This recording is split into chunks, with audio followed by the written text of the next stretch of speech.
পড়াতে এলাকা কাঁপে, এরকম হয়ে দেখা। কখনো ছোট লোক হবা না। তো আমার শায়েখ, আমার মুরব্বী, আমার ওস্তাদ বলতো, তোরা কি হবি? দোকানওয়ালা হবি না, ব্যবসায়ীওয়ালা হবি না, কারখানাওয়ালা হবি।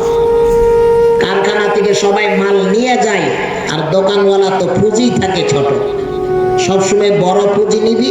আল্লাহ তাআলা এই বড় পুঁজি চাইলে আল্লাহ তাআলা তোমার ঠিক ওই পর্যায়ে তোমার পৌঁছে।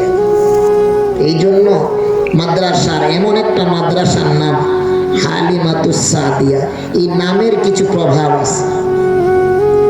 যাই হোক, ওদিকে আলাপ আলোচনা, রাসূলের হাদিস। আমাদের নবী, আমাদের পয়গম্বর বড় দামি নবী, দামি পয়গম্বর।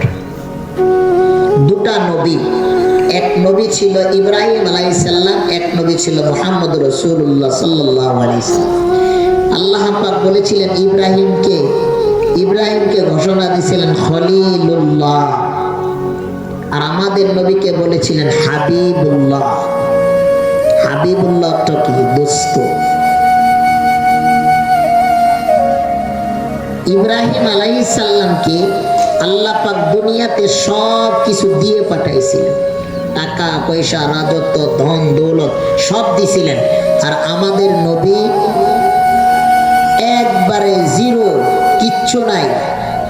উম্মি কিসে কাহাতে, আমাদের নবী একবারে দরিদ্র, কিছুই জানতো না, কিছুই বুঝতো না, এমন একজন নবী।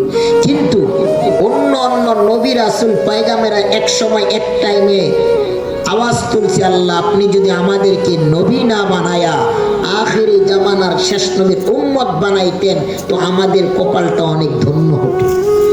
আবু বকর কান্না করেছে, আল্লাহ আমারে যদি আবু বকর না বানায়া, আমারে যদি ওমর না বানায়া, আপনি যদি আখিরি জামানার শেষ নবীর শেষ উম্মতের একটা গাছ বানাইতেন, ছাগলে খায়া আমারে লেদায়া ফালাইতো, আমার আর গুনাহ থাকতো।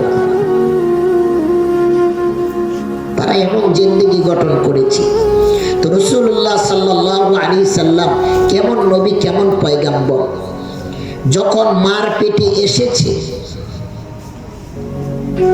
রসুলের আম্মা, রাসূলুল্লাহ সাল্লাল্লাহু আলাইহি সাল্লামের আম্মা জান কলসে পানি নেওয়ার জন্য যাইতেছে, আকাশের ছায়াটা তার মাথার উপর দিয়ে হাঁটতেছে, চন্দ্র সূর্য তাকে সালাম জানাইতেছে, মাটি তাকে সালাম জানাইছে। কেন? তিনার গর্ভে এমন একজন ব্যক্তি, এমন একজন নবী আসছে, যিনার নাম মুহাম্মদুর রাসূলুল্লাহ সাল্লাল্লাহু আলাইহি ওয়াসাল্লাম। রাসূলুল্লাহ সাল্লাল্লাহু আলাইহি সাল্লাম পুরা মক্কা নগরীর ভিতরে এমন একজন দরিদ্র নবী, এমন একজন গরিব পর্যার ঘরের নবী। তো তৎক্ষণিক যুগে সমস্ত বাচ্চাদেরকে দুধ পান করাইতে নিয়ে যাইতো মক্কা নগরীতে। বিভিন্ন দেশ থেকে আইসা মক্কা থেকে বাচ্চা নিয়ে যাইতো, দুধ পান করাইয়া কিছু মুনাফা পাইতো। আমাদের তখনকার জামানায় কোনো বাচ্চা যদি কোনো মায়ের দুধ পান করতো, তা তো তার জবান ক্লিয়ার হইতো, ভাষা সহি হইতো। আমরা তো এখন দুধ পান করাই। তো রাসূলুল্লাহ সাল্লাল্লাহু আলাইহি সাল্লাম ওই ছোট্ট বাচ্চা, অনেক মহিলা আসছে আয়েশা উটের পিছনে, অনেক মহিলা মক্কায় আয়েশা বাচ্চা নেওয়ার জন্য আসছে, উটে সওয়ারি হয়ে যাবে। ইতিমধ্যে যখন আল্লাহর নবীকে নিবে, সমস্ত বাচ্চাদেরকে ধনাত্ম বাচ্চাগুলোকে নিয়ে নিয়েছে। আল্লাহর নবী সাল্লাল্লাহু আলাইহি সাল্লাম ছোট্ট একটা মাসুম বাচ্চা, কেউ নেয় না, দরিদ্র ঘরের বাচ্চা। হালিমাতুস সাদিয়া রাদিয়াল্লাহু তাআলা নিয়ে নিছে, ছোট্ট বাচ্চা, নিব না কিছু, কিন্তু বাচ্চাটা দুধ পান করে মানুষ হবে। তিনিও জানে না তিনি আখিরি জামানার পয়গম্বর। আল্লাহর নবীকে কোলে নিছে, নেওয়ার পরে তাঁবুর ভিতরে গেছে দুধ পান করার জন্য। আল্লাহর নবী সাল্লাল্লাহু আলাইহি সাল্লামের দুধ ভাই ছিল আব্দুল্লাহ। নিজে দুধ পাইতো না, নিজের বাচ্চা দুধ খাইতে পারতো না, পেট ভরতো না, কান্না করতো সারা রাত্র। দুধবার কোলে গেছে আল্লাহ রসুল, যাওয়ার সাথে সাথে দুধের গোটায় মুহাম্মদ রাসূলুল্লাহ সাল্লাল্লাহু আলাইহি সাল্লাম মুখ লাগাইছে আর দুই স্তনে দুধ ভরপুর চলে আসছে। হালিমাতুস সাদিয়া রাদিয়াল্লাহু তাআলা আনহা বলেছে, ওগো স্বামী, এই যতদিন আমার গর্ভে বাচ্চা এসেছে পৃথিবীতে আব্দুল্লাহ জন্মগ্রহণ করেছে, আজকের মতো আমরা তৃপ্তি মতো আর কোনো রাত্র ঘুমাইতে পারি। আর আব্দুল্লাহ আজকে এত সুন্দর দুধ পান করেছে যে মক্কা নগরী থেকে ছোট্ট বাচ্চাকে নিছি, তিনিও সুন্দর দুধ পান করে সুন্দর মতো ঘুমায় গেছে। তো দুধমা হালিমা সাদিয়া রাদিয়াল্লাহু তাআলা আনহা যে উটটার উপরে চড়ে আসলেন, উটটা খুবই দুর্বল ছিল। আল্লাহর নবীকে নিয়ে কোলে নিয়ে উটের উপরে উঠছে আর উট তরুতাজা হয়ে গেছে।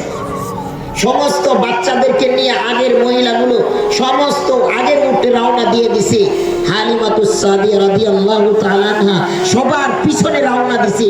তারপরে দেখতেছে তাদের উটগুলোরে ফালায়া আর আল্লাহ রসুল যে উটের উপরে সওয়ারি হয়ে আছে এই উট আরো দ্রুত বেগে চলতেছে।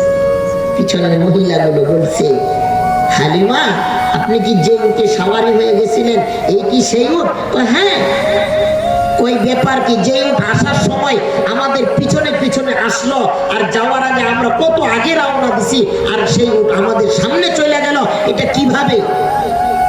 আল্লাহ পাক জানাই দিছে, হালিমা যখন থেকে মক্কা নগরীর ভিতরে আমার দোস্ত আমার হাবিবকে কোলে নিছ, তখন থেকে হালিমার ঘর নয়, হালিমার উট নয়, হালিমার কোল থেকে আমি আল্লাহ বরকত শুরু করে দিয়েছি।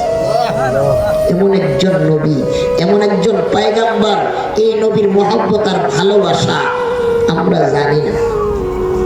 রাসূলুল্লাহ সাল্লাল্লাহু আলাইহি সাল্লাম এত একজন দামি পয়গম্বর, এই মাদ্রাসাগুলোতে ছেলে হোক আর মেয়ে হোক তাদেরকে সুন্নত শিক্ষা হয়, নবীর মহব্বত নবীর আদর্শ শিক্ষা দেওয়া হয়, ঠিক কিনা? রাসূলুল্লাহ সাল্লাল্লাহু আলাইহি সাল্লামের এক সময় এক সাহাবা আল্লাহ রসুলের সাথে সাক্ষাৎ করতে যাইতেছে, তারপরে ছোট্ট একটা বাচ্চা ডাক দিয়া বলে, আব্বা কোথায় যান? বলতেছে আমি একটু আল্লাহর নবীর দরবারে যাবো।